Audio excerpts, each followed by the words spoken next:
There are 4 different types of parole. The first parole is an advanced parole. This type of parole allows you to leave the US and come back without a problem. And if you marry a US citizen, you can adjust your status without a problem. The second type of parole is a humanitarian parole. This parole is given to people who come to the US maybe for medical treatment or for family reunification. So if you come to the US with this type of parole, you can adjust your status if you marry a US citizen. The third type of parole is a public benefit parole.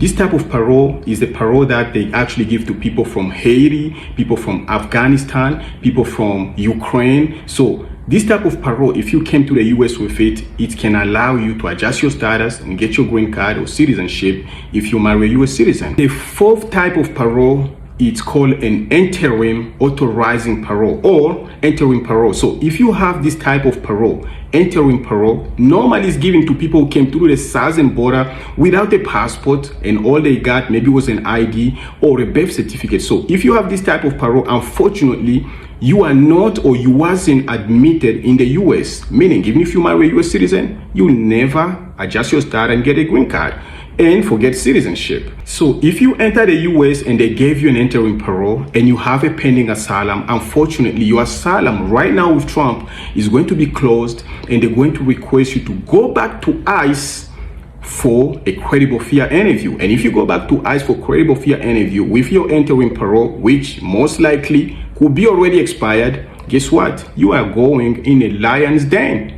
in a lion mouth. You'll be lucky if you can come back. If you want to talk to me, make sure we request for free video consultation so you can see me face to face. My contact and my bio.